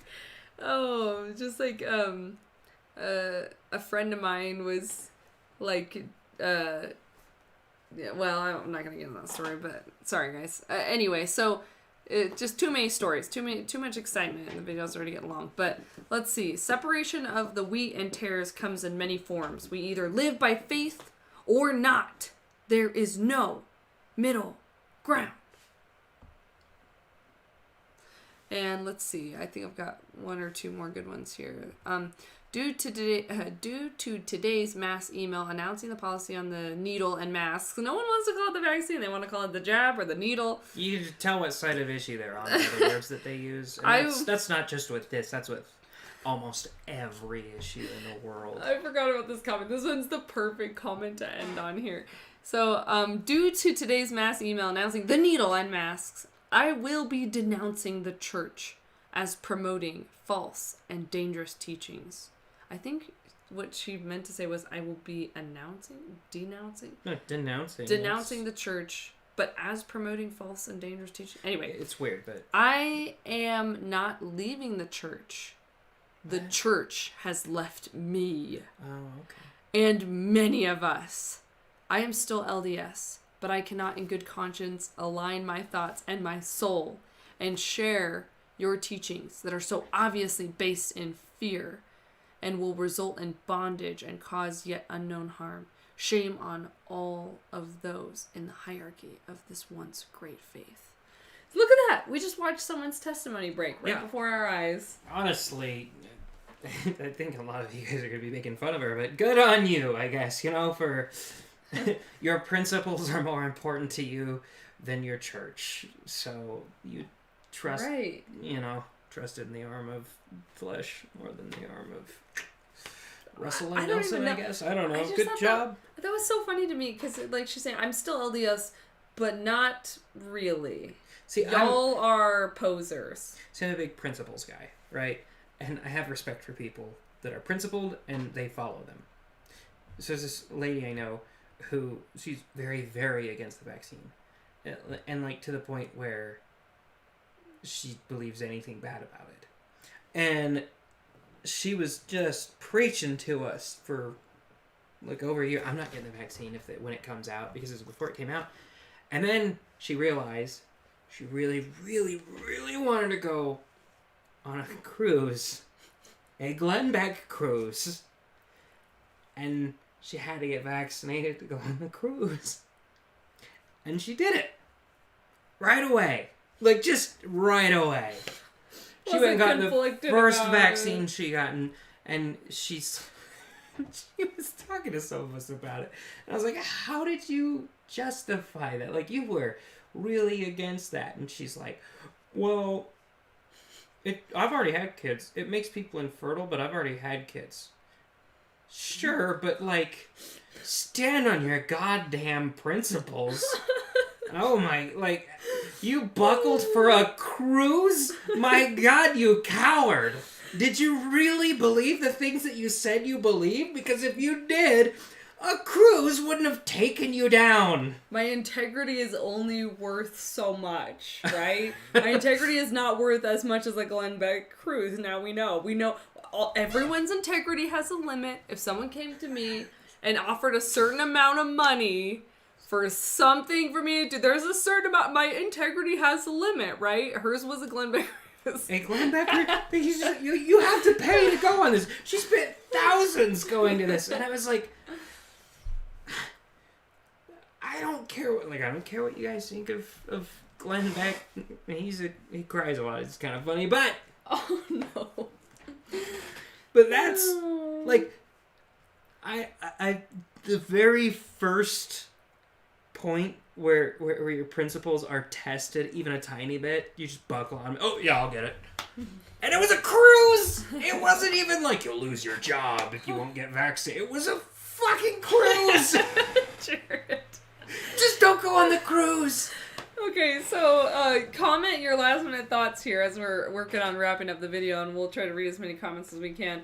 Polyaz's Cracker said, Ministry has a song called Jesus Built My Hot Rod, which reminds me, like, I used to really be big into Christian rock music when I was Mormon, which was kind of taboo. Like, Mormons aren't really into Christian rock because it's not sharing a correct doctrine a lot of times. Like, they'll sing things about how Jesus saves, but then you have, like, the temple and stuff. So they're not exactly correct, so you shouldn't listen to them, some people think. But I loved the Christian rock songs. And I still find a lot of them really, like, fun to listen to. Like, I don't know. I guess because it was, like, it's cathartic in a way. Like, it was like my own rebellious Mormon state. Anyway, but what's funny about some Christian rock songs is that they sound like love songs for Jesus. Like, and like some of them can even be misconstrued as an actual like romantic love song. And then it's really funny because you're like, I love you, Jesus. And it's we need to watch the South Park episode. Oh, did they you told me they did an episode exactly about that. Yeah, Cartman became he wanted to, they were having a competition to go platinum first, who got the platinum album, and Cartman realized the easiest type of music to write is Christian music, and so he just took regular love songs and put Jesus into them, so it was my God. I want to make love to you, Jesus. And then he was going to win the competition, but Christian rock is in a different category, so it instead of going platinum, it went myrrh. Oh my God. I have not seen that. We should watch that tonight. That is so funny. Okay. BBR said, I want to say that I love you guys so much. You've helped me on my own journey out. We love you. We love making these videos. It's really special. It's really cathartic. And I just feel honestly really grateful to get to help connect and heal with the, the ex kind of faith crisis community. I love getting to get up here and spew my thoughts on how everyone should trust themselves and accept themselves regardless of what their church says. So thank you, BBR. Let's see. Alex said, please make a video about this site. What's he talking about? I'm not sure. Maybe he forgot to post the link. Let's see. Or maybe I might block links. I'm not sure. Let's see. I never saw this church as a thing. It was always a personal choice for me. Never saw this as a church thing. I never saw this as a church thing. It was always a personal choice for me. I don't know. Sorry, I'm confused. Let's see. BBR said, Morgan, that's so true. Polly said, I do have to admit to listening to Striper back in the day. Do you know what that is? No, he was the one that talked about Ministry, which you thought was a Christian rock band, but is not.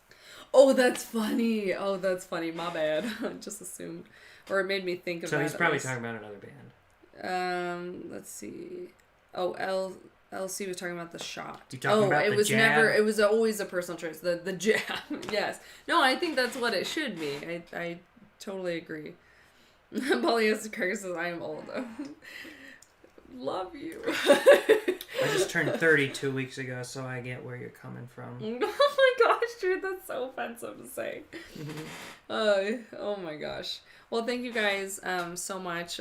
If you have any comments, go ahead and drop a couple more comments before we end this video. This has been super fun. I've honestly just loved watching this blow up all over Reddit and everything, just because it's just interesting to watch. It is so fascinating to go and read these comments, and there are thousands more, by the way. I highly recommend going and check it out. Just the Facebook Church of Jesus Christ of Latter-day Saints page. I find it highly fascinating to watch people try to juggle their religious beliefs and their political beliefs when they feel like they're conflicting. And it's just, it's just very, it feels like you're just learning so much about the human brain when you watch and read things like that. You're like, what is going on? Alex said LDS Freedom Forum is the site. I've never heard of that. Do you know what he's talking about? I think I've been there. Yeah, we will have to look into that. I don't know what it is. Is it a Mormon thing or an it's ex-Mormon a Mormon thing. I think specifically right now they're against the COVID vaccine. No! Their website must be getting a lot of confusion then. Julie Bike said, "Happy Friday. I know what I'm doing tonight. Reading comments on the Facebook page." It's a good time. See, usually when I've had this much whiskey, we start watching Saints Unscripted, and then I remember how goddamn boring that is. Yeah. No. I expect them to say something controversial, like, I never do. like Brigham Young did nothing wrong, or like women shouldn't be allowed to vote, and then I watch it, and they're just like, you know what? Some things are difficult to deal with, but here's how I deal with them, and then say nothing fun. Yeah. Like, what I'm saying is that Quaker needs to do more videos. Maybe women's votes don't count as much, honestly. Quaker needs to do more This Is the Show videos, I'm saying. I don't think that's going to happen anymore. They got so much backlash. Probably not. Jared's talking... Kwaku is a Mormon apologist who did some videos. If I was a Mormon apologist, I'd be very insulted that you gave him the same label as you gave me. Oh my gosh. Okay, well, I have respect for the guy. Like, he's trying to defend his beliefs, but... He's not sincere in any way. Okay, Jared is getting really belligerent, so I think this is about time to wrap it up. It's a Mormon forum for lots of topics. Oh, I bet it's just as nutty as some of what I read on Facebook today. BBR said, "Was gonna rent the Jungle Cruise, but I think you've convinced me to watch South Park." Yes, that episode. What was that episode? The All About the Mormons episode is pretty good too. If you haven't seen that one's super funny. And then what's the other episode we were just talking about? The Christian song. So the name, I think it's the name of Cartman's band, which was Faith Plus One. I don't remember if that's the name of the that's pretty funny. Episode, but that's pretty funny. All right. Well, thank you guys so much for watching this video. If you have any more comments to read, let me know. But if you like what we're doing, it is free to like this video. I don't know if you know that, but it's totally free, and it really helps our channel. It's also free to comment, which helps our video. And but if you have excess tithing money you're looking at putting towards something productive, then maybe consider joining our Patreon, and you can find that link below. We really appreciate the Patreon support, because without it, we can't do these videos. We just don't have the time and all of the money to pay for the editing software and the editor and all of those things that we need to run this channel. So thank you for those that are currently our Patreon supporters, and for future Patreon supporters, thank you so much. You can donate as little as $5 a month, and you can cancel it at any time. BDR said, "Oh, Kwaku." I loved This Is the Show. I loved it so much. That was the most fun I've ever had on this channel, was live streaming with Hunter, watching those videos, because they were insane. It was not very good. They were really easy to deconstruct. They were so stupid. They gave the Kinder plates a Jersey accent.